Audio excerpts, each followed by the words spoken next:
Hello students.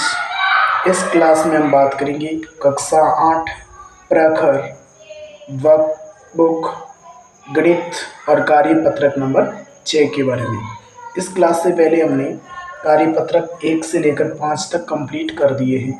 अगर किसी भी विद्यार्थी को 1 से 5 तक कार्यपत्रक में कोई अगर मिस आउट कर दिया है तो वो अपना जो यूट्यूब चैनल है इजी मैथ एंड इंग्लिश की प्लेलिस्ट में जाकर चेकआउट कर सकता है और मिस किया हुआ कार्यपत्रक कंप्लीट कर सकते हैं। आज हम बात करने जा रहे हैं कार्यपत्रक नंबर 6 के बारे में। किसके बारे में? कार्यपत्रक नंबर 6 के बारे में आज हम बात करने जा रहे हैं। देखो कार्यपत्रक नंबर 6 क्या है। कार्यपत्रक 6 दक्षता दैनिक जीवन की समस्याओं को हल करने में जोड़ एवं घटाव की समझ बना पाना। जो दैनिक जीवन की समस्या होती है उसको हल करने के लिए जोड़ एवं घटाव की जो समझ है उसको विकसित कर पाना। प्रश्न नंबर 1 क्या इसको समझना है। प्रश्न नंबर 1 देखो, राकेश ने बाजार से 4,590 रुपए की साइकिल खरीदी। देखो राकेश है, कौन है विद्यार्थियों? राकेश ने जो साइकिल खरीदी है, राकेश ने क्या कर दिया? साइकिल खरीदी। और राकेश ने साइकिल कितने रुपए में खरीदी? वो खरीदी है 4,590 रुपये में। कितने रुपए में खरीदी विद्यार्थियों? 4,590 रुपये में खरीदी। और उसने दुकान वाले को 2,000 रुपये के दिए। और उसने दुकान वाले को 2 नोट दिए और कितने रुपए के दिए? 2,000 रुपये के दिए। इसका मतलब कितने हजार दे दिए? 4,000 दे दिए। और 2 नोट 500 के दिए। अब 2 नोट कितने के दिए उसने? 500 के दिए। इसका मतलब 1,000 दे दिया। तो कितना टोटल दिया?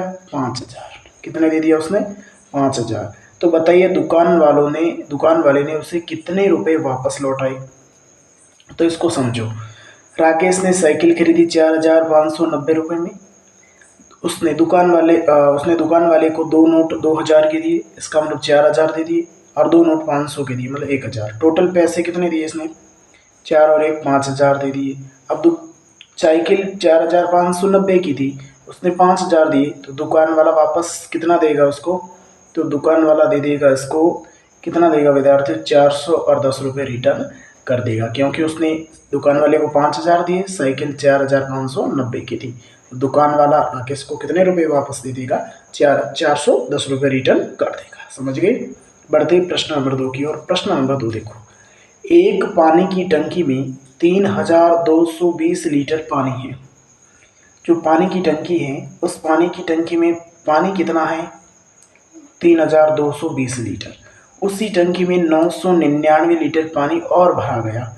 बताइए कि अब टंकी में कुल कितने लीटर? पहले 3,220 टंकी पानी था ही, 3,220 लीटर पानी था, लेकिन उसी टंकी के अंदर 999 लीटर पानी को और भरा दिया गया। अब प्रश्न पूछ रहे हैं कि बताइए कि अब टंकी में कुल कितने लीटर पानी हो जाएगा? तो जोड़ो 9, 11 हासिल 10, 12 हासिल 1, 4,219। तो विद्यार्थियों टंकी में जो अब पानी होगा वो कितना हो जाएगा? 4,219 लीटर टंकी में पानी हो जाएगा। कितना हो जाएगा? 4,219 लीटर। समझ गए? बढ़ते हैं प्रश्न नंबर 3 की ओर। प्रश्न नंबर 3 क्या है विद्यार्थियों?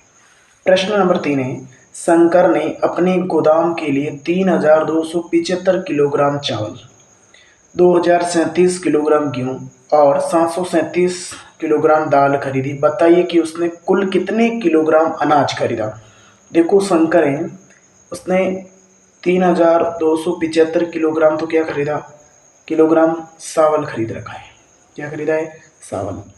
फिर 2,037 किलोग्राम क्या खरीदा उसने? गेहूँ खरीदा है। और 737 ग्राम क्या खरीदा उसने? ये दाल खरीदी है। तो बताना है कुल कितना उसने अनाज खरीदा। देखो तो जोड़ना पड़ेगा, सभी को जोड़ना पड़ेगा। 7 और 7 जोड़ो 14, 14 और 5 19 हासिल 1, 3 और 3 6, 6 और 7 13 और 1 14 हासिल 1, 7 9 और 10 हासिल 1, 3 1 4 और 2 हो जाएंगे 6। तो टोटल जो शंकर ने अनाज खरीदा है वो कितना खरीदा? 6,049 kg खरीदा है। कितना खरीदा विद्यार्थियों? 6,049 कीजिए। समझ गए। बढ़ते ही प्रश्न नंबर 4 की ओर। प्रश्न नंबर 4 क्या है, देखो, नीचे दिए गए सवालों को संक्रिया के रूप में लिखकर हल कीजिए। मम्मी के पास 5,645 रुपये थे। मम्मी के पास कितने रुपए थे? 5,645। उसमें से किरण ने किताब खरीदने के लिए 245 रुपये लिए। बताइए अब मम्मी के पास कितने रुपए? देखो 5,645 रुपये थे, तो किरण ने किताब के कितने रुपए ले लिए? 245 रुपये ले लिए। अब बताना है शेष कितने वैसे, तो उस टोटल में से घटा दो। 5 में से 5 घटा देंगे 0, 4 में से 4 घट जाएगा 0, 6 में से 2 घटा दो 4 और ये 5। तो अब शेष पैसे कितने हैं? 5,400 शेष है। कितने हैं विद्यार्थियों? 5,400। समझ गए। बढ़ते ही प्रश्न नंबर दूसरा जो कॉन्सेप्ट है इसको समझते हैं। दूसरा कॉन्सेप्ट देखो विद्यार्थियों, पापा के पास 2,790 रुपये रखे थे। पापा के पास टोटल जो पैसे थे वो 2,790 रुपये रखे थे। उसमें से मंजू ने कॉपी खरीदने के लिए कुछ रुपए ले लिए। पापा के पास अब 1,860 रुपये बचे, तो बताइए मंजू ने कॉफ़ी खरीदने के लिए कितने रुपए लिए? प्रश्न कह रहा है 2,790 रुपये तो हैं, लेकिन उनमें से पापा 1,860 रुपये शेष है, तो खर्च कितने हुए यही करना है ना। तो 0 में से 0 घट जाएगा तो हो जाएगा 0 विद्यार्थियों। 9 में से 6 घटा दो 3 हो जाएगा। 7 में से 8 घटेगा नहीं, या उधर 17 में से 8 घटाओ 9। तो कितने रुपए कॉपी खरीदने के लिए विद्यार्थी उन्होंने? 930 रुपये लिए कॉपी खरीदने के लिए। समझ गए। आगे बढ़ते हैं।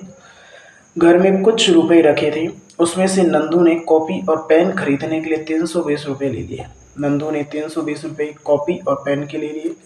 घर में अब 2,460 रुपये बचे हैं, तो बताइए घर में कितने रुपए रखे थे? तो 320 तो उसने खर्च कर लिए, अब बचे 2,460 रुपये। दोनों को ऐड करेंगे, 0 से 0 ऐड हो जाएगा, 2 और 6 को ऐड करेंगे 8 हो जाएगा, 4 और 3 7 हो जाएगा, और ये 2 तो हो जाएगा 2,780 रुपये रखे थे। समझ गई। बढ़ते ही प्रश्न नंबर 5 की ओर विद्यार्थियों। प्रश्न नंबर 5 की देखो, 4 अंकों की सबसे बड़ी संख्या और 3 अंकों की सबसे छोटी संख्या के योगफल में से 3 अंकों की सबसे बड़ी संख्या को घटाने पर कौन सी संख्या प्राप्त होती है? ये समझना है। देखो प्रश्न कितना शानदार है, कितना बढ़िया प्रश्न पूछा गया है। प्रश्न पूछा गया है 4 अंकों की सबसे बड़ी संख्या। अब देखो 4 अंकों की सबसे बड़ी संख्या हो जाएगी, ये हो जाएगा 4 अंकों की सबसे जो बड़ी संख्या हो जाएगी तो हो जाएगी विद्यार्थियों 1,000। ये 4 अंकों की सबसे बड़ी संख्या है। 4 अंकों की सबसे बड़ी संख्या 4,000 है, या इसमें मैं 9 कर दूंगा, 4,000 हो जाएगी। कितनी हो जाएगी? 4 अंकों की, या 9 करूँ तो ये हो जाएगी सबसे बड़ी संख्या हो सकती है विद्यार्थियों। 4 अंकों की सबसे बड़ी है 9,999। 4 अंकों की सबसे बड़ी संख्या, प्रश्न देखो 4 अंकों की सबसे बड़ी संख्या तो ये रही 9,999, और 3 अंकों की सबसे छोटी संख्या, 3 अंकों की सबसे जो छोटी संख्या हो जाएगी बस 100।